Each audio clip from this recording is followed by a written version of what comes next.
Donc bonsoir et bienvenue à toutes et à tous sur la page du Forum de l'enfance libre pour la suite de cette série d'entretiens autour de la pédocriminalité. C'est un sujet lourd mais malheureusement tout à fait d'actualité, face auquel la réponse est encore trop souvent le silence, l'ignorance, le déni et le tabou. Pourtant, des milliers d'enfants et d'adultes sont concernés. Avant de démarrer, comme d'habitude, je fais un petit avertissement puisque le sujet des violences sexuelles n'est pas un sujet anodin.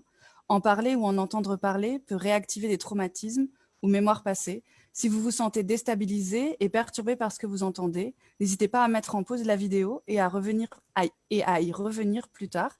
Toutes les vidéos sont disponibles en replay. Respectez vos limites, c'est important.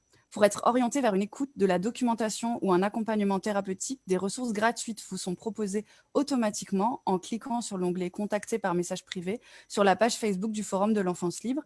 Et vous pouvez également nous contacter directement par mail et nous vous redirigerons, donc association l'enfancelibre@gmail.com. Aujourd'hui, donc, je reçois Eugénie Izard. Alors, ne soyez pas surpris par le tutoiement dans cet entretien, puisque avec Eugénie, nous nous connaissons depuis quelques années à travers nos engagements associatifs.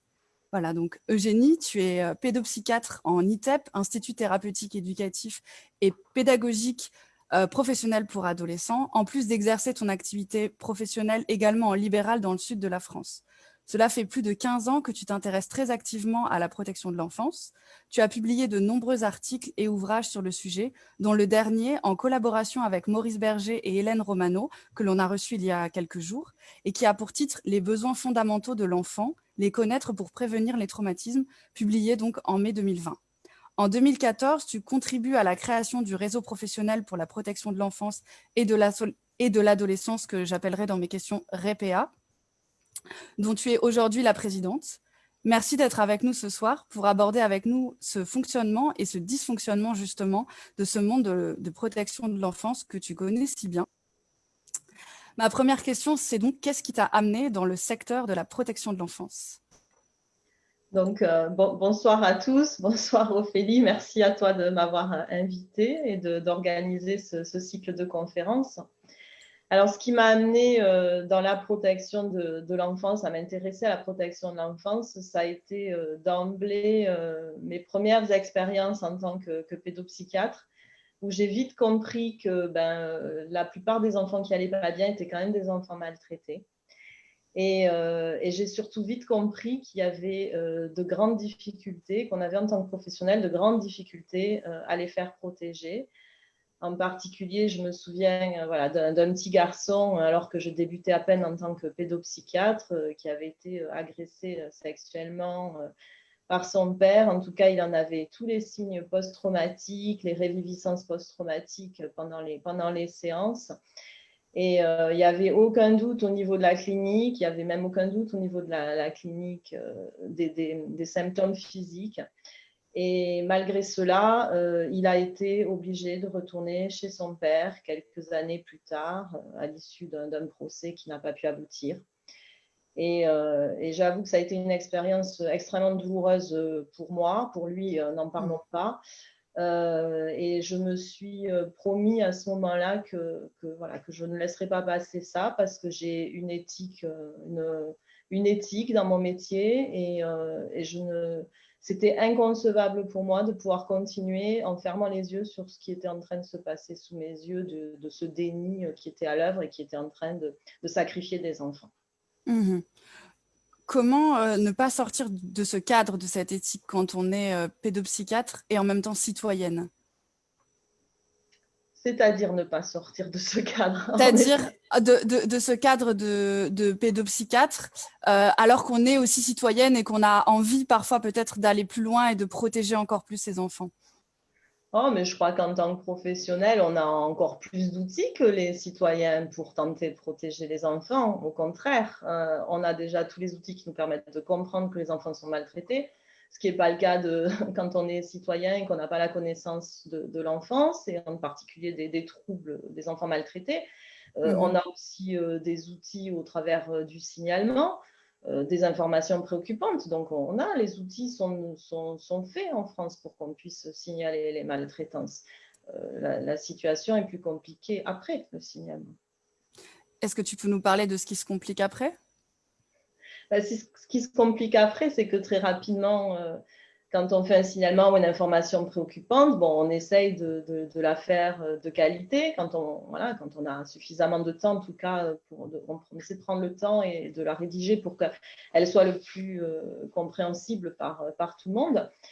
Mais par la suite, il y a des enquêtes qui se font, judiciaires, sociales. Et là, les pistes deviennent de plus en plus brouillées et très rapidement, en France en tout cas, la parole de l'enfant est mise en doute.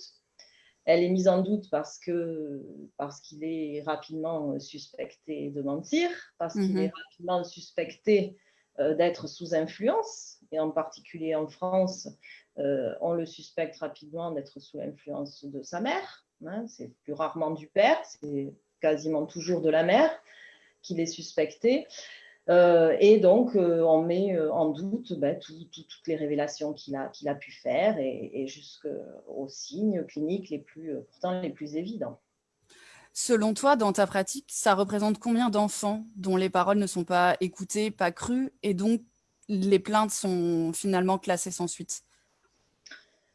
Si on prend, je ne vais pas parler de ma pratique, je vais parler plutôt des chiffres du ministère de la Justice et des chiffres qu'on trouve officiellement par rapport aux plaintes et aux signalements qui sont faits en gendarmerie et en police. Il semblerait qu'il y ait, si on regarde ces chiffres, 95% des auteurs qui ne seraient pas condamnés suite à des signalements ou des plaintes pour viol sur mineurs. Ce qui veut dire qu'il n'y a que 5% qui aboutissent. Ce qui est quand même un chiffre assez effrayant. Et le souci, c'est que ces plaintes qui n'aboutissent pas, ça ne s'arrête pas là. C'est-à-dire que l'enfant, à ce moment-là, si ça n'aboutit pas, l'enfant n'est encore moins cru, n'est plus du tout cru. Et ces enfants-là, ces 95% qui restent sur le carreau, eh ben, ils vont être rapidement obligés de retourner chez leurs parents agresseurs, que ce soit le père ou que ce soit la mère. Et c'est là que les choses deviennent extrêmement violentes à vivre pour l'enfant. Déjà qu'il a vécu beaucoup de violence, on continue à lui en faire vivre pendant des années, jusqu'à ce qu'il soit suffisamment grand pour dire stop. Mais il y a des années avant qu'il se passe. Qu'est-ce que tu penses de cette justice? Donc, tu parlais des enfants sacrifiés, mais qui condamnent les enfants à souffrir pendant des années.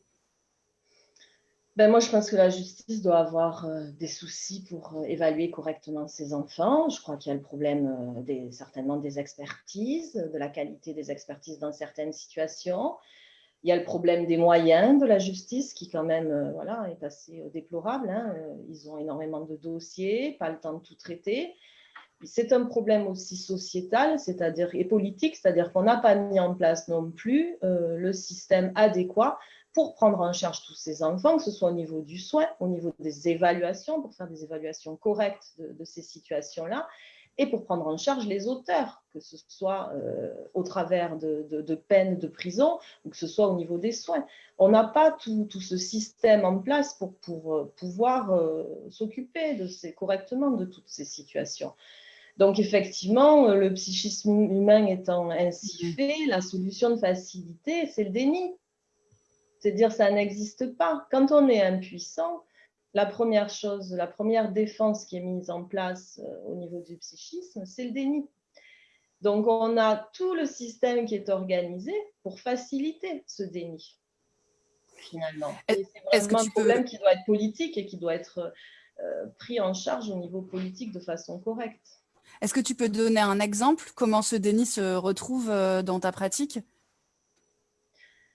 Dans ma pratique, je fais la suite de l'histoire que j'ai commencée, c'est-à-dire qu'on fait un signalement correct, on a suffisamment de signes cliniques chez l'enfant, on a suffisamment eu de révélations de l'enfant, parce que des fois, c'est vrai, on ne sait pas. Des fois, franchement, c'est douteux, on n'a qu'un ou deux mots, on a des gros doutes, mais c'est vraiment difficile à soutenir. Mais des fois, on a vraiment des révélations de qualité, on a un examen de qualité.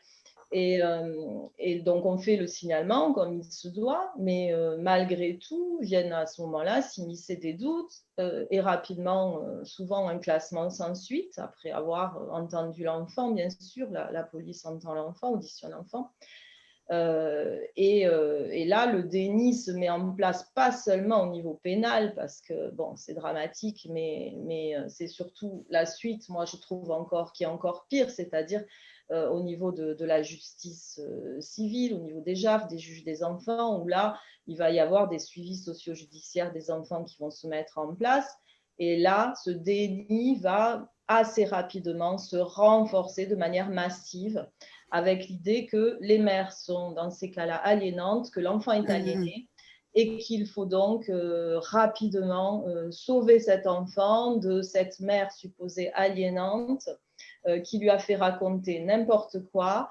Et tout le système s'emballe de manière délirante parce qu'il s'agit d'un délire. Il n'y a pas d'éléments de réalité qui peuvent objectiver tout ce qui est en train de se passer dans ces moments-là. Il s'agit d'un délire collectif qui embarque tout le monde comme une vague. On est dans les vagues virales, mais là, c'est une épidémie, effectivement, qui se propage à une vitesse grand V sans que plus personne à ce moment-là ne puisse s'appuyer sur des phénomènes un peu objectifs. Et tout est fait pour éliminer la mère à ce moment-là et que l'enfant puisse retrouver une relation de qualité avec un père agresseur, souvent sexuel. Je tiens quand même à souligner qu'il y a des situations qui sont inverses, où c'est la mère qui peut agresser l'enfant ou qui peut maltraiter l'enfant. Et à ce moment-là, on peut aussi voir, je l'ai vu, des pères qui sont dans ces situations-là. Mmh. Tu parlais d'une vague, d'un délire, d'une justice qui se fait prendre par cette vague. Jusqu'où faut-il aller pour s'entendre dire en fait qu'on ne peut pas aider cet enfant? Jusqu'où tu as pu aller parfois pour protéger des enfants? Oh, ben moi, j'ai essayé de faire des signalements successifs, mais qui sont tous tombés à l'eau les uns après les autres, Ok. embarqués dans la vague. Donc pourquoi un tel immobilisme en fait dans le système judiciaire? C'est ce que je disais tout à l'heure, c'est-à-dire je pense qu'il y a un manque de moyens, il y a un manque de connaissances. Moi, je pense que tout le monde n'est pas capable de s'occuper de ces histoires de violence, de maltraitance et en particulier de violence sexuelle. Il faut une grande expérience, il faut de grandes connaissances dans ces questions-là. Il faut une grande capacité d'écoute des enfants. Donc, il faut avoir pratiqué beaucoup d'entretiens avec les enfants. Et il faut avoir travaillé sa propre histoire personnelle. Il faut avoir pu ouvrir les yeux aussi sur un monde qui n'est pas toujours idyllique. Il faut pouvoir se soigner au niveau des traumatismes que ça peut entraîner dans sa pratique professionnelle. Et si on, donc, au travers de supervision, au travers de suivi psychothérapeutique pour soi, il ne faut pas rester seul. Si on n'a pas mis en place tous ces garde-fous, on est sûr qu'à un moment donné, ça va déraper, pratiquement sûr, sur un déni ou sur voilà, une mauvaise compréhension de ce qui se passe. Mmh. Donc moi, je pense que ce qui serait vraiment intéressant à développer, c'est ce que l'OREPA soutient depuis longtemps, c'est qu'il y ait des équipes pluridisciplinaires qui puissent, dans chacune de ces situations, s'occuper d'étudier la situation. Alors des juges, des assistantes sociales de l'ASE, il pourrait y avoir voilà, les médecins généralistes qui s'occupent de l'enfant, les pédiatres, les pédopsychiatres ou les psychologues qui ont suivi l'enfant, et que tout le monde autour d'une table, on puisse voilà, décider, des magistrats, décider à un moment donné quelle est la meilleure, quelle est la meilleure chose à faire pour protéger cet enfant. Et je crois qu'il n'y a que comme ça qu'on y arrivera, en échangeant tous ensemble nos points de vue et surtout nos expériences et nos pratiques. Il y a une question des internautes, d'une internaute.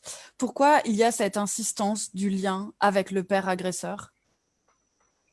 Ça, on va toucher à l'idéologie en protection de l'enfance qui est extrêmement présente, c'est l'idéologie familialiste. C'est l'idéologie aussi de la coparentalité, c'est-à-dire qu'il est très difficile de supporter qu'un enfant ne puisse pas avoir accès à ses deux parents, ne puisse pas avoir de bons parents. Et effectivement, c'est très difficile à supporter le deuil d'un parent pour les professionnels. C'est-à-dire que cet enfant, ben non, à un moment donné, il a un mauvais parent et oui, il va peut-être falloir qu'il perde ce parent-là parce que, en tout cas, qu'il en fasse un certain deuil parce que ce parent-là n'est pas dans une position parentale. Donc, pour le moment, il ne peut pas, il faut préserver, enfin, en tout cas, éviter ce lien qui peut être toxique. Mais il y a cette idéalisation des parents et de la parentalité et cette difficulté à supporter le deuil. Donc on est à nouveau dans le déni en fait d'une réalité d'une famille défaillante quelque part. Tout à fait, Okay. tout à fait. On est Tu dans parles... le déni de parents qui sont forcément idéaux. Après, il faut quand même comprendre que les parents pervers ou paranoïaques sont très manipulateurs, se présentent souvent très bien, sont extrêmement séducteurs, souvent très intelligents, et donc savent parfaitement séduire leurs interlocuteurs. Donc, c'est difficile d'imaginer que ce papa ou cette maman qui présente si bien, qui a l'air de si bien s'occuper de son enfant, qui est tellement dans la séduction, finalement, ben, le soir, va dans le lit de l'enfant pour faire d'autres choses. Ça, c'est quand même très, très compliqué de pouvoir penser que les gens ont deux visages aussi. Tu parlais tout à l'heure de la parole de l'enfant face à la justice. Pourquoi est-ce qu'on n'écoute pas les enfants? Qu'est-ce qui fait qu'ils ne sont pas écoutés devant la justice? Ben, je pense qu'il y a tout ce qui est de l'ordre de ces idéologies là, dont j'ai parlé, l'idéologie de la coparentalité, mais aussi l'idéologie du lien, mais aussi toutes ces idéologies qui consistent à dénier les maltraitances. C'est-à-dire que c'est quand même, ce que je disais, très compliqué à supporter qu'un enfant soit victime de violence, parce que ça renvoie à des traumatismes, parce que c'est difficile à supporter tout simplement. C'est facile de se dire que ça n'existe pas. Et quels sont les arguments avancés par la justice, en fait, pour classer sans suite quand on écoute ces enfants et qu'on ne les croit pas? Souvent, les classements sans suite sont, alors, je ne sais plus comment c'est écrit, mais c'est par manque de preuves, hein, par manque d'éléments. Parce que souvent, il n'y a pas assez d'éléments pour pouvoir faire un procès aux assises. On demande quand même beaucoup d'éléments et en correctionnel, ben, des fois non plus. Ok.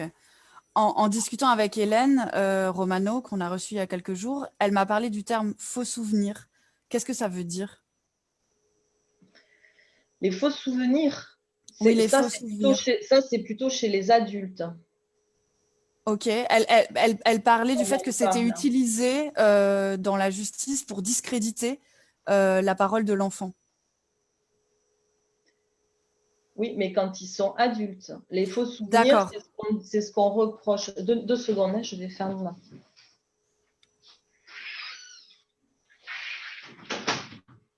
Excusez-moi, je reviens. Les faux souvenirs, c'est plus la question des personnes adultes qui parfois ont oublié ce qui s'est passé pendant un certain temps pendant leur enfance, des agressions sexuelles en particulier, ça c'est du fait de la mémoire traumatique. Et à un moment donné, dans leur existence, cette mémoire va se réactiver et les souvenirs vont à nouveau émerger, les souvenirs des agressions dans l'enfance. Et souvent, ben, elles portent plainte à ce moment-là et voilà, elles attendent qu'il y ait un procès. Et ce qui leur est renvoyé effectivement à ce moment-là, c'est qu'elles ont fabriqué des faux souvenirs, en particulier si elles sont allées voir des thérapeutes. On reproche parfois aux thérapeutes d'avoir instillé ces faux souvenirs dans leur inconscient ou leur conscient. Voilà. Bon, ce qui peut-être existe de manière rarissime. On peut imaginer qu'il y ait des thérapeutes assez malveillants pour faire ça, mais la plupart du temps quand même, les thérapeutes sont extrêmement vigilants à ne pas être dans des suggestions, surtout avec les personnalités suggestibles. Donc, normalement, ça ne devrait pas exister. Tu parlais d'amnésie traumatique. Est-ce que tu peux te définir pour les gens qui nous écoutent? L'amnésie traumatique, ben, quand il y a un choc traumatique, le cerveau peut disjoncter et totalement mettre de côté ce souvenir-là, il reste dans un endroit du cerveau, mais il n'est plus accessible pendant plusieurs années. C'est l'amnésie, c'est-à-dire la perte de mémoire. Et puis à un moment donné, à l'occasion d'un événement, d'un autre choc parfois, ce souvenir peut réémerger, souvent sous forme de flash au départ. Et puis petit à petit, voilà, de plus en plus se révèle. Quel autre mécanisme psychique se passe dans la tête d'un enfant qui est victime d'une agression sexuelle? Quel autre mécanisme psychique? Oui. Il est souvent il y a souvent tout ce qui est syndrome post-traumatique chez un enfant qui subit des agressions sexuelles. Alors, ça dépend s'il subit une agression sexuelle unique ou s'il subit des agressions sexuelles répétées, et en particulier dans les cas d'inceste. On n'a pas les mêmes tableaux quand c'est la figure d'attachement, c'est-à-dire le parent qui vient pratiquer ces agressions sexuelles.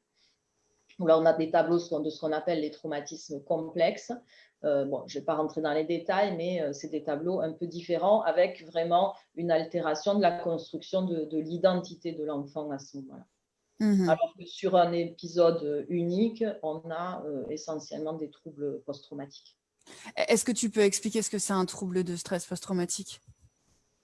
Un trouble de stress post-traumatique, c'est un trouble qui comporte plusieurs phénomènes. Il y a ce qu'on appelle alors c'est un peu différent chez l'adulte et chez l'enfant, mais grosso modo, il y a ce qu'on appelle un stress, donc c'est tout ce qui est de l'ordre de l'anxiété, du stress très important, avec des gens qui sont sur le qui-vive en permanence, une hyper-réactivité.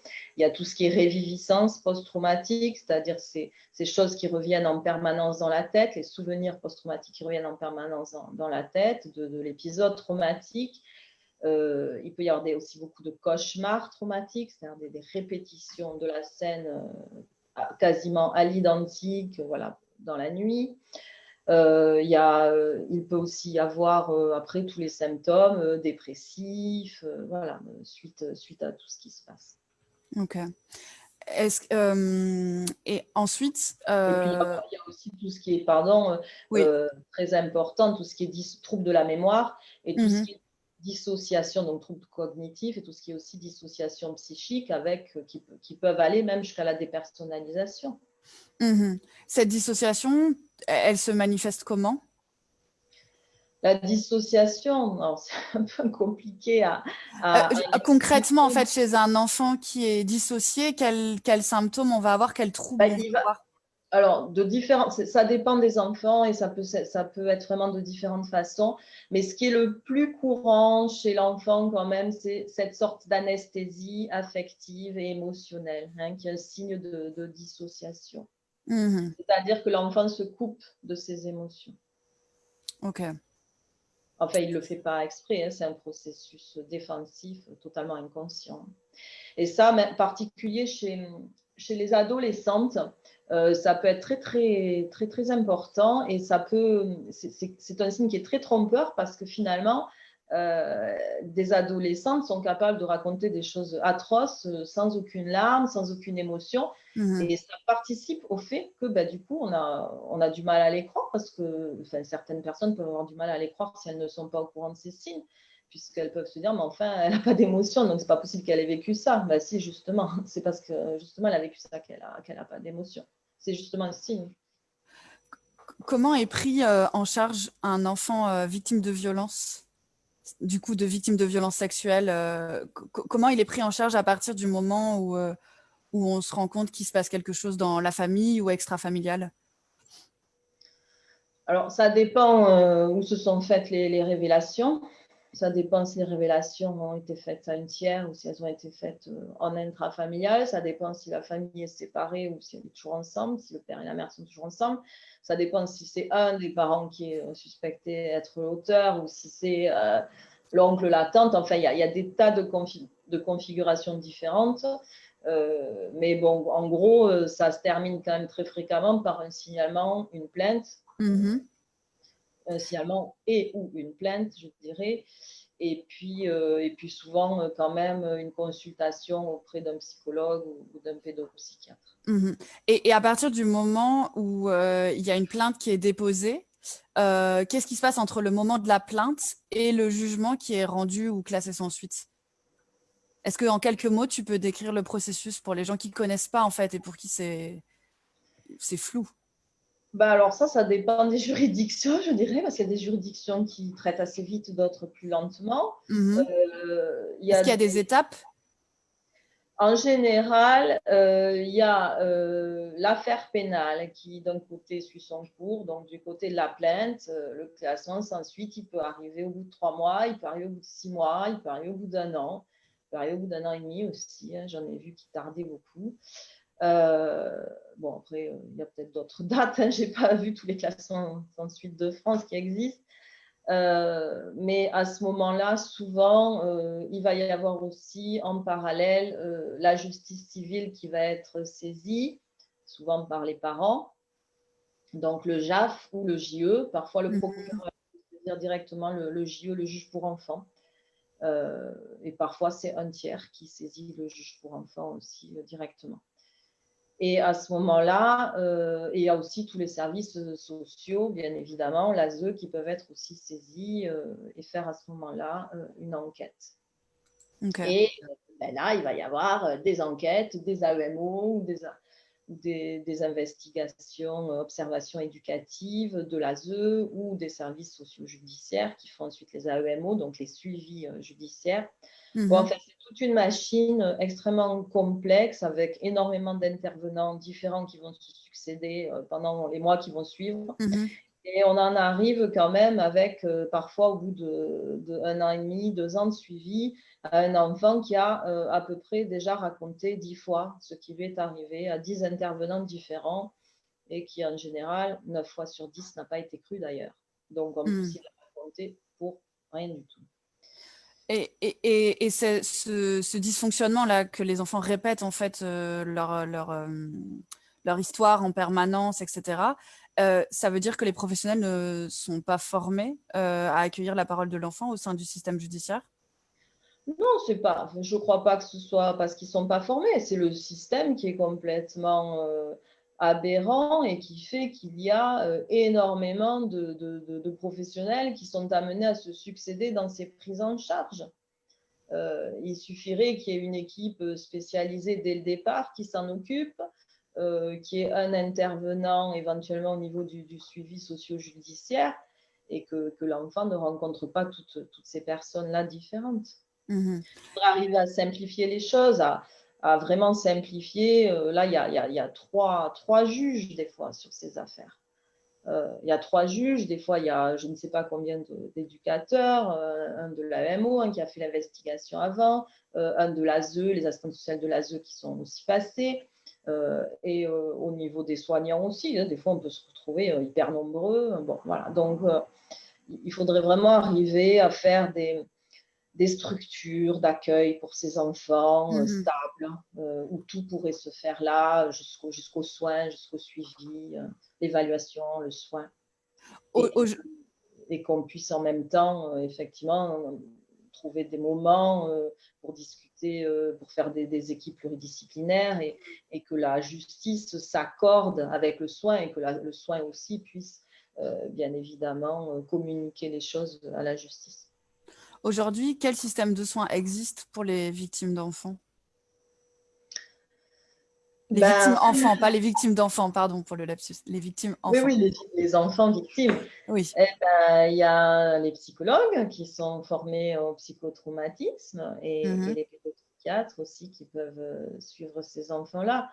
Mais c'est vrai qu'on manque cruellement, enfin, moi j'ai le sentiment qu'on manque cruellement de professionnels formés pour prendre en charge ces enfants-là. Et comment sont formés du coup les professionnels dans la prise en charge des enfants? Est-ce qu'il y a une formation spécifique? Pour ces enfants-là ou en Non, général? en général, pour la prise en charge d'enfants.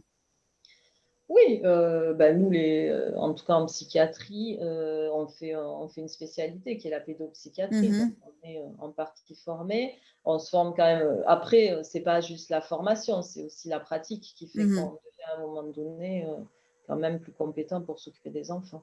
Et sur les violences sexuelles, il existe une formation spécifique sur les Non. mineurs?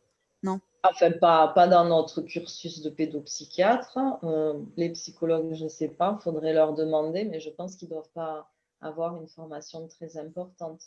Il y a actuellement un DU qui s'est ouvert avec le docteur Ben Kemoun et le docteur Berger à Paris-Descartes, qui est ouvert depuis 1 an et demi maintenant, que le docteur Berger et le docteur Ben Kemoun ont réussi à mettre en place, qui est sur l'expertise, justement, pour former les professionnels aux expertises médico-légales sur les enfants, justement, victimes de maltraitance, pour les enfants victimes de maltraitance. J'ai une question de Lucille qui demande, Eugénie, qu'attendons, nous, pour former les professionnels à l'accueil de la parole des enfants victimes de violences sexuelles?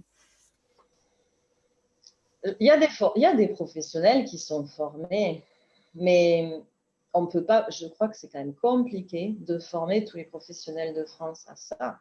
C'est pour ça que je pense qu'il faut qu'il y ait des équipes spécialisées, formées là-dedans, des gens volontaires. On ne peut pas mettre des gens qui n'ont pas envie de voir ça là-dedans. Ce n'est pas possible. Donc, il faut vraiment qu'on privilégie les volontaires et qu'on arrive effectivement à les former. Après, quand les gens veulent se former, je pense qu'il y a quand même en France des gens extrêmement compétents et tout à fait capables de former sur les violences sexuelles. Il y en a plein. Donc, les formations, elles existent. Maintenant, voilà, il faudrait qu'il y ait des professionnels dédiés à ça et qui puissent, dans les services socio-judiciaires, vraiment recevoir ces enfants-là avec ces formations-là. Mmh.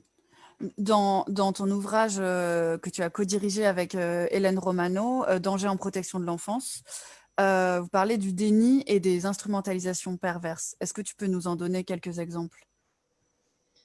Le déni, j'en ai Parler longuement déjà, parlé. ouais. Hein. C'est les professionnels qui ont du mal à entendre tout cela, tout ce J'ai qui une se passe, question la sur... parole de l'enfant. alors, attendez, il faut que je retrouve la question. C'est compliqué. Il y avait une question... Ah oui, il y avait une question de Valérie qui demande comment sortir les professionnels de ce déni quand les enfants sont face à eux. Comme ça, on clôture le chapitre sur le déni. Alors ça, c'est une question que ça fait de nombreuses années que je me la pose. Et je me la pose à chaque situation. Et j'avoue que je n'ai pas franchement trouvé la réponse. D'accord. Je crois qu'il faut du temps. Je crois que des fois, avec le temps, les lignes bougent.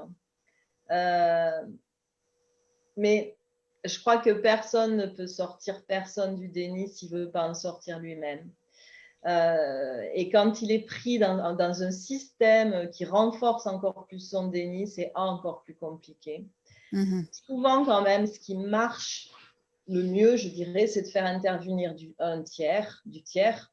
C'est-à-dire qu'on se retrouve, nous, souvent dans ces situations, les mamans qui soutiennent leur enfant, les mamans protectrices, les papas protecteurs quand c'est le papa, le professionnel d'un côté, à essayer de soutenir l'enfant, et puis en face, on a parfois des professionnels qui ne sont pas du tout d'accord avec nous, qui ne partagent pas du tout la même façon de voir les choses.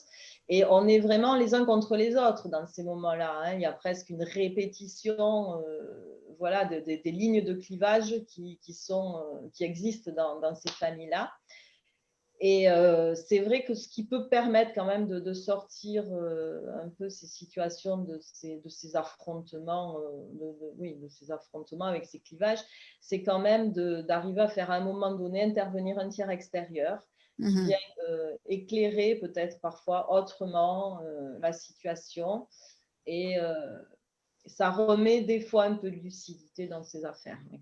Et ça dépassionne, ça permet de dépassionner aussi parfois un peu. Du coup, ok. Revenons-en donc aux instrumentalisations perverses. C'est le mot que donc, vous employez dans le livre. Est-ce que tu peux nous en donner quelques exemples? Qu'est-ce que ça veut dire? Les instrumentalisations perverses, elles sont produites par les pervers et les paranoïaques, qui ont aussi qui ont tous des traits pervers. Donc des personnalités très pathologiques et qui vont instrumentaliser la situation, les professionnels, au travers de manipulations, au travers de leurs propres projections délirantes qu'ils arrivent à communiquer. Et ça instrumentalise toute la situation. Et de manière perverse, c'est perverse dans le sens où on renverse les culpabilités. Puisqu'au départ, quand même, là, c'est censé être l'agresseur qui est censé être coupable, hein, et l'enfant victime, et on se retrouve très rapidement avec une inversion des culpabilités, où du coup, c'est l'enfant qui est suspecté, et puis la mère qui le soutient, qui devient coupable. Et l'autre parent qui est suspect d'être agresseur devient au contraire la victime. Alors il faut faire très attention parce que ces parents-là ont une propension agresseur, ont une propension à renverser ces situations et à se victimiser qui est assez impressionnante. J'avoue que voilà, c'est vraiment. Est-ce que tu peux donner un exemple dans le piège. Est-ce que tu peux donner un exemple de ce que tu as pu déjà rencontrer? Ah, mais ils arrivent vraiment à persuader qu'ils sont victimes, ils sont touchants. En plus, je pense que il y a vraiment une part d'eux qui est certainement victime d'autres choses à un autre moment de leur vie. Et donc, ils sont certainement dans ces moments-là très identifiés à cette part victimaire en eux. Et du coup, il y a vraiment les émotions qui vont avec. Ils sont extrêmement persuasifs. Okay. Tu parlais tout à l'heure de la justice qui voit la mère comme une mère aliénante. C'est un nom, le syndrome d'aliénation parentale. Ouais. Est-ce que tu peux expliquer ce qui est mis derrière ce syndrome d'aliénation parentale? Alors, le syndrome d'aliénation parentale, il a été, produit, inventé, quelle invention, par Gardner, qui était un médecin psychiatre américain dans les années 80, me semble-t-il, et qui, en fait, avait décrété que 90% des situations où il y avait des plaintes d'agression sexuelle, eh ben, elles étaient fausses et que c'était les mères, en 90% même, je crois, des divorces, il disait que les mères poussaient les enfants à mentir dans ces situations-là. Et c'est ce qu'il a nommé l'aliénation parentale. Donc, il a fait des critères qui sont mais complètement aberrants. Quand on les lit, en fait, ce sont les critères des enfants maltraités et il les a instrumentalisés, là, pour le coup, dévoyés, pour dire, ben, ça, ce sont les critères des enfants aliénés, alors que c'est les critères présentés par tous les enfants qui sont agressés sexuellement. Donc, on voit comment il a réussi à retourner la situation et enfin, au travers de symptômes qui ne sont pas du tout prouvés scientifiquement, bien évidemment. Depuis, il a quand même été beaucoup critiqué, heureusement. Cependant, il continue à y avoir des détracteurs en France, des gens qui continuent à prôner pour ce syndrome et qui continuent à le propager. Et il est extrêmement facile à propager en plus, ce syndrome, parce qu'il vient répondre au déni que tout le monde a envie d'avoir. Donc, bien sûr que c'est très facile d'y adhérer. Comment il est utilisé dans la justice, ce syndrome d'aliénation parentale? Il est utilisé par les agresseurs pour dire que l'enfant ment et que de toute façon, il est sous l'influence de l'autre parent. Et il est extrêmement persuasif parce qu'il est simple, parce qu'il vient percuter directement l'inconscient collectif avec des mythes que nous avons tous, avec le mythe de la sorcière, par exemple, qui a nourri toute notre enfance, des mythes collectifs comme ça, auxquels, quelque part au fond de nous, on peut très facilement adhérer rapidement. Oui, toutes les femmes sont des sorcières, toutes les femmes sont des menteuses, tous les enfants mentent. Ça, c'est des mythes collectifs qui ont bercé notre enfance, qui sont inscrits dans notre inconscient collectif. Et on y adhère avec une facilité déconcertante quand ils nous sont présentés de cette façon. Est-ce qu'il y a d'autres dysfonctionnements comme ça que tu as envie de dénoncer et qui sont peu connus du grand public et que tu as rencontré plusieurs fois? Je crois que là, on a quand même fait le tour. Hein. Déjà, il y en a beaucoup autour de l'aliénation parentale. C'est vraiment ça qui, je trouve, qui est le plus dévastateur dans ces affaires. Oui, moi je crois que c'est vraiment autour de ça. Il y a Outreau quand même qui a laissé des traces aussi. Je parlais de mythe. Outreau est devenu un mythe collectif, hein, qui a renforcé encore plus cette idéologie que les enfants mentent. Il y avait une C'est question vraiment important. sur On voit Outreau, il y vraiment avait... la différence, hein, depuis cette affaire. Ok, donc ça répond à la question de Christelle qui demandait s'il y avait une grande régression en fait depuis Outreau sur la crédibilité des enfants. Oui, oui. Cette affaire a terrorisé les professionnels à plusieurs égards, c'est-à-dire d'avoir montré ces professionnels se faire laminer au niveau des informations qui circulaient par les médias. Ça a effrayé quand même un certain nombre de professionnels et on peut comprendre cette violence qui s'est déversée sur ces professionnels. Et surtout les professionnels. Je pense aux psychologues experts, je pense à Marie-Christine Grison, hein, qui était l'experte principale d'Outreau. Je pense aux magistrats, au juge Burgot, je pense, voilà, et tous les autres, quand même, qui ont subi ces attaques extrêmement violentes qui se sont passées à ce moment-là, ce mépris qui a été extrêmement dévastateur pour la profession, et en particulier la profession d'expert. Je crois que ça a vraiment fait un traumatisme collectif qui a laissé des traces et auquel, eh ben, certainement, on répond maintenant un peu par le déni, par peur que ça recommence. Oui. Ok. Il y a beaucoup de questions sur le fonctionnement de la justice. Alors, je vais essayer de tous les... Oui, il y a une question de Stéphanie qui demande comment est-ce possible que la justice camoufle des preuves. Alors, c'est ce qu'elle affirme. Donc, elle parle là d'une situation qu'elle a vécue. Est-ce que toi, ça t'est déjà arrivé dans des affaires que des preuves disparaissent, que des choses soient camouflées? Ah, il y a des morceaux de dossier qui disparaissent, ouais. Il y a des éléments des fois qui disparaissent. J'en entends régulièrement parler, pas toujours, mais de temps en temps, oui, j'entends des choses comme ça. Euh, Est-ce que c'est mal classé? Qu'est-ce qui, je ne sais pas, qu'est-ce qui fait que ça disparaît? Il y a des fois des choses qui disparaissent, qui réapparaissent d'ailleurs après, hein. Donc là, peut-être c'était des choses perdues qui se sont retrouvées. Oui, après, toutes les institutions, quelles qu'elles soient, sont infiltrées par des gens qui ne sont pas bienveillants. Et ça, on le voit partout. Donc, ce n'est pas propre à la justice. Est-ce que tu peux donner un exemple de ce que Et toi, tu as vécu par rapport à ça ou c'est trop... moi, c'est-à-dire, Ben, je ne sais pas.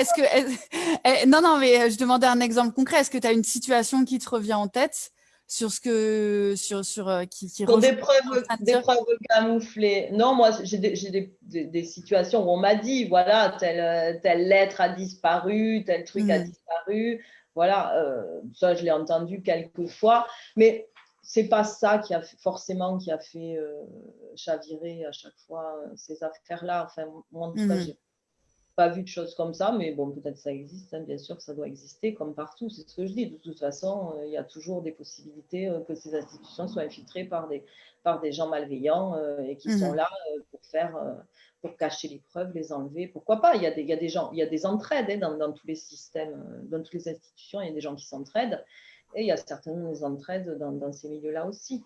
Mhm.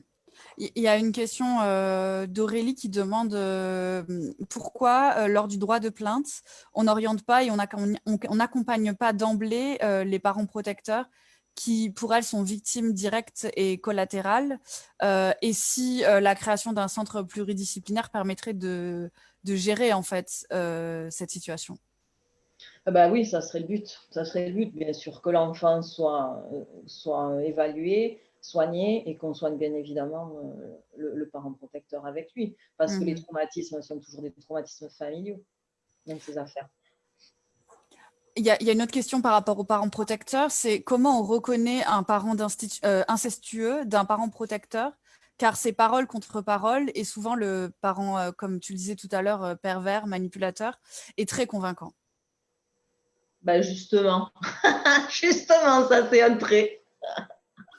Quand il est trop convaincant, C'est peut-être un trait. Euh, on a des outils en tant que psychiatre pour voir les troubles de la personnalité. Il faut les confronter. Il faut qu'il y ait des confrontations qui permettent justement à un moment donné de voir qu'il y en a un qui manque, parce que sinon, effectivement, on a du mal à voir. Il y a tout ce qui est trait de la personnalité qu'il faut observer finement. Il y a surtout recevoir l'enfant, parce que souvent, on a des éléments quand même au niveau de l'enfant. Mhm. Mais après, c'est pas facile, c'est pas évident. Des fois, il faut vraiment beaucoup d'heures pour comprendre ce qui se passe. Même moi, dans mes suivis psychothérapeutiques, des fois, il me faut des mois avant de comprendre ce qui se passe, où est le conflit, si c'est un conflit, si c'est au contraire de la violence. On n'a pas, c'est pas évident, mais en tant qu'expert, en tout cas, il faut vraiment s'attacher à observer toutes les preuves que les personnes amènent, parce que la plupart du temps, les experts n'ont pas le temps de faire ça, ou les professionnels n'ont pas envie de se lancer dans ça, qui est pratiquement de l'ordre de l'enquête. Mais c'est très important à faire, parce qu'il n'y a que comme ça qu'on peut s'apercevoir si un des parents, effectivement, manipule et instrumentalise et ment. Tu parlais des experts. Comment ça se passe, une expertise? Ça veut dire, c'est quoi une expertise en fait? Les expertises, il y en a plusieurs. Il y a les expertises qui ont lieu au niveau pénal. Donc, il y a l'enfant qui est expertisé. Si ça va plus loin, le parent aussi agresseur va être expertisé. Et après, il y a toutes les expertises civiles, donc au niveau juge des enfants et JAF, qui sont des expertises là, familiales. Toute la famille va être expertisée. Et, alors, une expertise en bonne et due forme, il faut que les deux parents soient reçus séparément. Il faut que l'enfant soit reçu séparément, seul. Et il faut aussi que l'enfant soit reçu avec chacun de ses parents, de manière à pouvoir examiner correctement les interactions, de manière à pouvoir aussi confronter des éléments. Voilà. Et donc ça, c'est vraiment indispensable. Et la plupart du temps, ce n'est pas fait. Les experts n'ont peut-être pas le temps de faire à chaque fois ça. Et ces experts, ils sont formés à la prise en charge de l'enfant? Eh ben, certains oui, certains non. D'accord. C'est-à-dire qu'on a des experts adultes qui s'occupent de voir les enfants. Et ça, c'est un vrai problème. Ils s'occupent d'expertiser les enfants. Et ça, c'est un vrai problème, parce que la pédopsychiatrie, ça ne s'improvise pas. Et c'est indispensable d'être soi-même thérapeute d'enfants pour être un bon expert.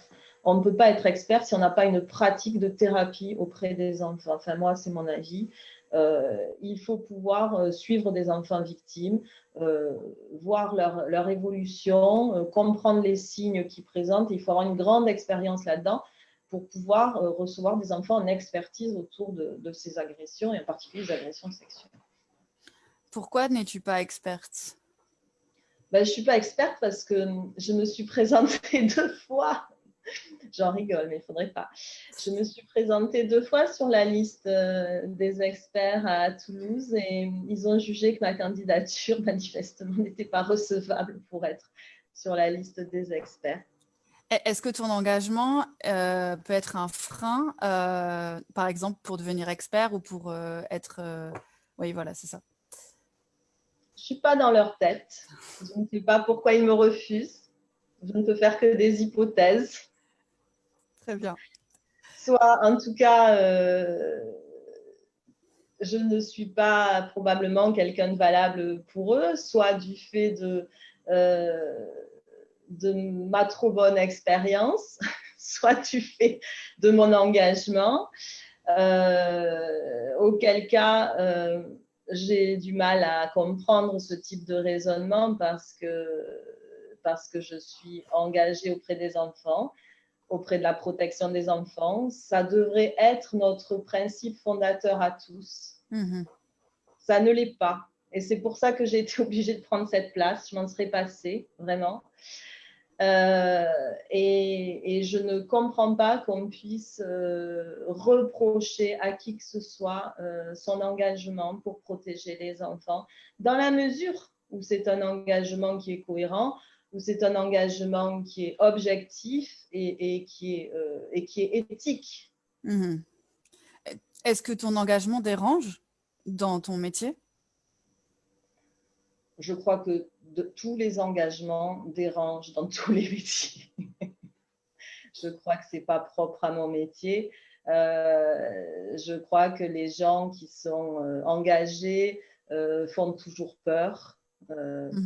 Parce que la passion fait peur, mais être engagé, c'est pas être dans la passion, c'est pas forcément être dans des émotions qui n'auraient pas lieu d'être. Être engagé, on peut être engagé pour une éthique professionnelle, et c'est mon cas.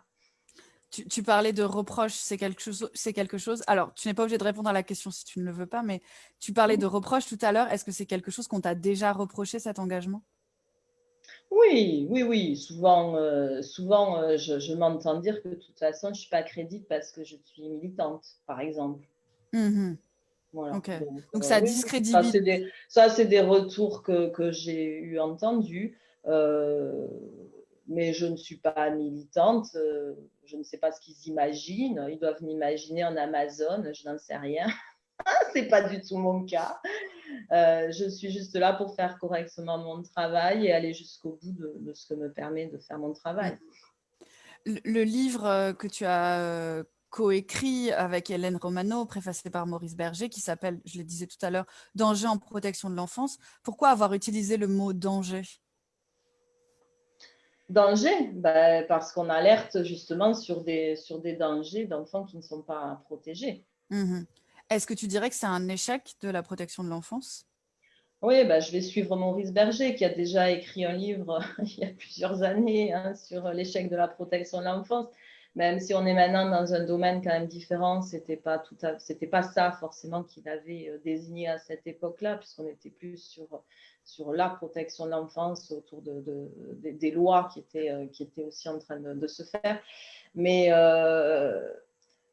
de toute façon, je pense que la protection de l'enfance, c'est un domaine extrêmement complexe et qu'il ne faut pas non plus être dans l'idéalisation et qu'on n'arrivera jamais à protéger tous les enfants et que c'est quelque chose d'extrêmement difficile au quotidien.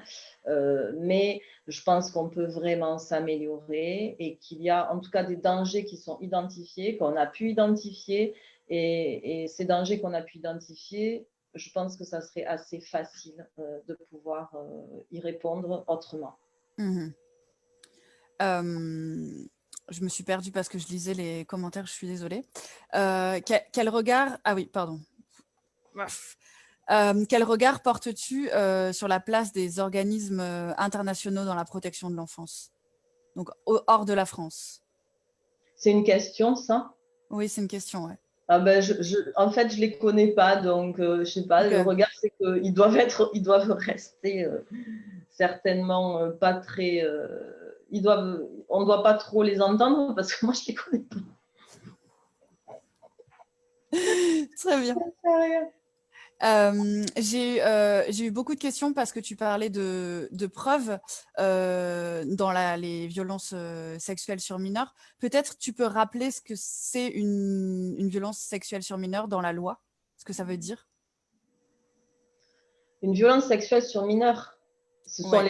différentes violences sexuelles. Il y a les atteintes sexuelles, les agressions sexuelles, les attouchements. Il y a sur les moins de 15 ans, sur les mineurs de plus de 15 ans. On a extrêmement de classifications différentes. Mais là, il faudrait demander à un juriste de venir. Et puis, il y a les viols sur mineurs. Mineurs moins de 15 ans, mineurs plus de 15 ans. Et quand tu parles de preuves, c'est en quoi c'est difficile du coup d'apporter des preuves dans le cas de violences sexuelles sur mineurs? Ben, parce que la justice attend des preuves matérielles. La plupart du temps. Et preuves matérielles, dans ces affaires-là, elles sont extrêmement complexes à avoir. Les signes cliniques, par exemple, sur les enfants, c'est que je crois que c'est 80% des viols, ou 90%, peut-être même des viols sur mineurs, ne laissent aucune trace physique. Okay. Donc, la plupart du temps, il n'y a pas de trace physique, même quand il y en a, parce que moi, j'ai vu des affaires où il y en a, elles ne sont pas, elles ne sont pas forcément dues à une agression sexuelle. Donc, le doute persiste quand même, puisqu'elles ne sont pas spécifiques aux agressions sexuelles. Voilà, donc c'est extrêmement compliqué d'avoir des signes physiques. faut quand même relever qu'il y a, enfin, moi je ne sais pas trop, je ne comprends pas bien comment ça fonctionne, mais ces preuves-là, j'ai quand même le sentiment que parfois on ne va pas non plus les chercher. Moi, j'ai eu des affaires où je pense qu'il y avait des preuves matérielles à aller chercher à ce moment-là, des collants qui avaient été souillés, par exemple, ou des choses comme ça que j'avais pu voilà, décrire. Ces preuves n'ont pas été cherchées non plus. Alors, moi, je crois qu'il y a un manque de coordination. C'est pour ça qu'il faudrait vraiment qu'on arrive à travailler ensemble et dès le début, dès les premières révélations, parce que souvent, on pourrait en trouver assez rapidement si on était plus coordonnés tous ensemble. Il y a Moi, je me souviens de l'histoire d'un enfant au travers des preuves. D'ailleurs, ça a été presque une des seules affaires qui a abouti à une condamnation. Ils étaient allés récupérer les draps chez le père. Et c'est ce qui a permis, voilà, des draps de l'enfant, et c'est ce qui a permis d'apporter une preuve. Mais voilà, pour ça, il faut être très coordonné, je pense. D'accord. Il y a quelques questions de parents qui demandent quels sont les signes qui peuvent alerter sur un enfant qui vit des violences sexuelles. Ça dépend de l'âge. Un enfant petit. Un enfant, je dirais 5 ans, 5-6 ans, on va faire une c'est moyenne. un enfant qui, alors ça dépend si c'est des agressions sexuelles qui durent depuis très longtemps ou qui viennent d'arriver déjà. Si elles viennent d'arriver, c'est un changement de comportement inexpliqué de l'enfant. Qu'on ne peut pas expliquer par autre chose, il ne s'est rien passé d'autre. C'est des troubles du sommeil, des troubles de l'alimentation, des plaintes somatiques, j'ai mal au ventre. Alors tout ça, ce n'est pas spécifique, hein, c'est-à-dire que n'importe quel enfant qui va pas bien va manifester ce type de troubles. Donc voilà, tous les troubles caractéristiques qu'on retrouve pour des enfants qui ont eu des traumatismes aussi. Donc des cauchemars répétitifs, des moments de dissociation aussi, où l'enfant est coupé, où on a du mal à rentrer en contact avec lui aussi. Ça, c'est assez fréquemment décrit par les parents. Donc ces enfants qui reviennent de week-end et qui rentrent dans la voiture et qui ont le regard dans le vide. Et avec qui on a beaucoup de mal à rentrer en contact. Ça, c'est un signe. Moi, j'ai souvent. Et après, il y a au niveau des signes sexuels plus spécifiques, il y a tout ce qui est une sexualité inadaptée par rapport à l'âge, donc une sexualité avec des termes adultes, une sexualité très génitalisée, donc qui ressemble à la sexualité adulte, qui n'est pas de la sexualité infantile. Et des masturbations compulsives exacerbées, des enfants qui vont chercher le contact physique sexuel avec l'adulte. Ça, c'est pas normal. Voilà. Donc, des enfants dont on sent qu'ils ont vécu quelque chose, qui ont été initiés à quelque chose à ce niveau-là. Il y a une question d'Aurélie qui demande précisément comment reconnaître les stigmates d'un enfant de moins de 3 ans. Ouais, c'est pas simple, les enfants de moins de 3 ans, c'est ça, c'est un changement de comportement. Souvent, ils sont quand même assez sidérés après des agressions sexuelles, donc on a un contact très difficile. Il y a tout ce qui est, bon, je ne l'ai pas dit pour l'enfant plus grand, mais c'est pareil, il y a tout ce qui est trouble de l'attachement, angoisse de séparation, des enfants qui viennent quand même très angoissés, et en particulier les angoisses de séparation. Donc ça, chez le petit, on le voit. Angoisse au moment du change pour les bébés, mais pour les enfants un peu plus grands, au moment de la douche, au moment où on enlève les vêtements. Angoisse phobie chez le médecin aussi, brutale, inexpliquée. Que le pédiatre n'arrive plus tout d'un coup à les déshabiller, alors que jusque-là, il n'y avait aucun problème. Et là, avec des enfants qui hurlent, on sent vraiment qu'il y a eu un traumatisme. Bon, après, il faut pas. C'est un ensemble de signes qu'il faut prendre. Il faut prendre tous ces signes dans leur ensemble. C'est-à-dire que c'est pas parce que tout d'un coup un enfant refuse de se déshabiller et fait une colère que tout de suite, il faut penser à l'agression sexuelle. Surtout que ça peut arriver tout à fait normalement chez un enfant à un moment donné de ne plus avoir envie de s'habiller ou de se déshabiller, de faire des colères autour de ça. Hein. Donc prudence, mais c'est cette accumulation de petits signes qui fait que tiens, il y a quand même quelque chose qui ne va pas. Il y a une autre question de Charlie qui demande quel est pour toi, alors je traduis le vous en toi, hein, mais quel est pour toi le meilleur conseil pour apaiser un jeune enfant en état de stress post-traumatique? Un jeune enfant, bah, ça c'est pareil, ça va dépendre de l'âge. Les moins de 6 ans, tout ce qui est histoire, conte métaphorique, hein, bercement, câlin. C'est très important de retrouver le contact corporel, massage avec un enfant petit, parce que c'est ce qui va lui permettre de se reconnecter à sa sensorialité. Tous les contes, toutes les histoires aussi, bon, les parents peuvent les raconter. Et après, ben moi, pour l'enfant, j'utilise beaucoup l'hypnose pour traiter les syndromes post-traumatiques, pour D'accord. apaiser. Alors, je Après, regarde. j'ai certainement oublié des choses. Les parents ont certainement plein d'idées là-dessus que je n'ai pas forcément en tête.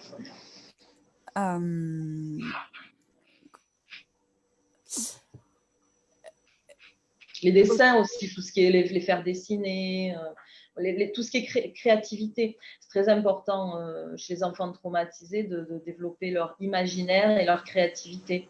Donc, leur imaginaire aussi et faire appel à des super-héros pour venir les aider, vraiment les ancrer dans ce monde imaginaire et les aider à se faire aider par ce monde imaginaire-là et tous leurs super-héros. Ok. Je pense que ça t'a donné pas mal de pistes pour ces parents qui parfois se sentent un peu. Je pense qu'il y en a plein d'autres, mais bon, c'est ça Ouais. qui compte là.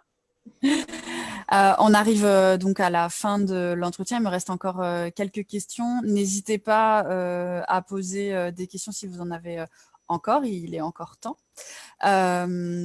Tu es la fondatrice, donc, comme je disais au début, de REPEA. Donc, c'est un réseau entre professionnels qui a pour mission d'informer au travers de publications, d'interventions et de créer du lien entre les professionnels pour faire remonter, du coup, au niveau des instances dirigeantes, les dysfonctionnements de la protection de l'enfance.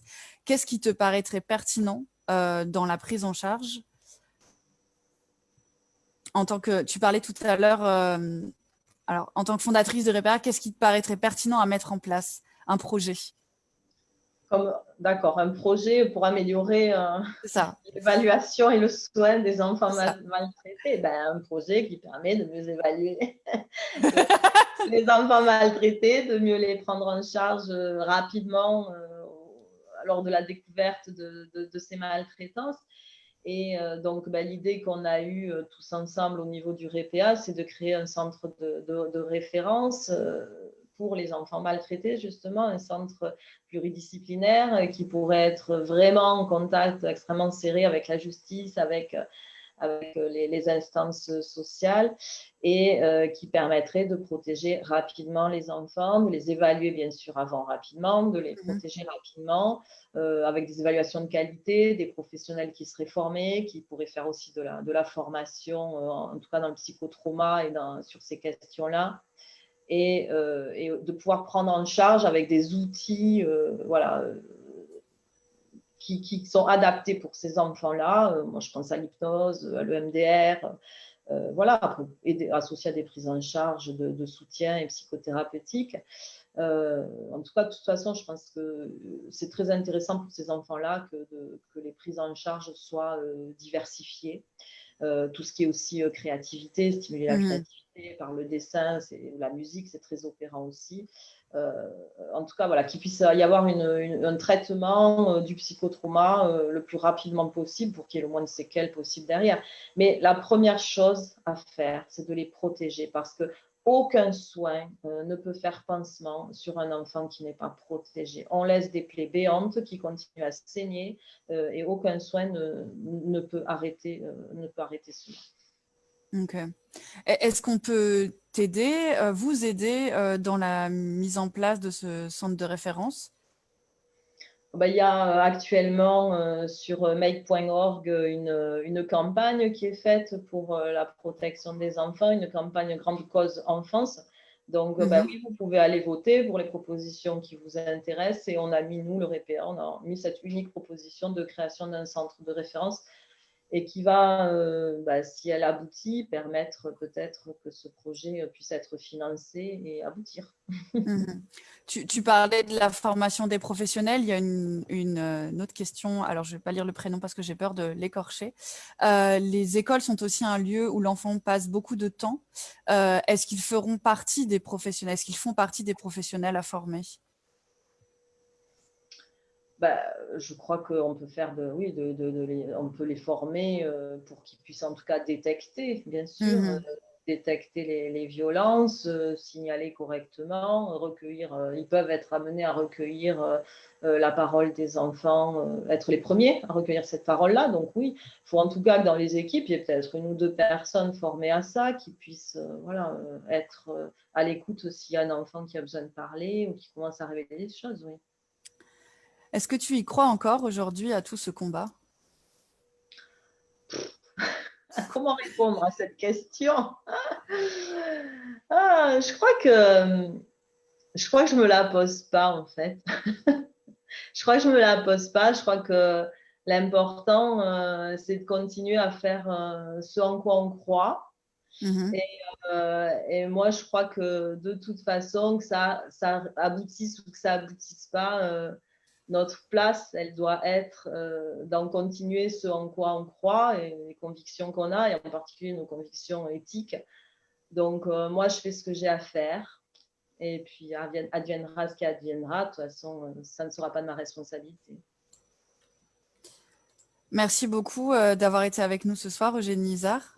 Merci Ophélie de m'avoir De- invitée. Demain, nous recevrons Soraya Demoura Frère, psychologue et docteur en psychologie, où nous parlerons spécifiquement de l'inceste et de ses conséquences sur la construction identitaire en tant que fille et en tant que mère. Merci d'avoir été avec nous. Merci encore, Eugénie Izard. Cette vidéo sera disponible très prochainement en replay et je vous dis à demain, 20 h. Merci à vous. Au revoir.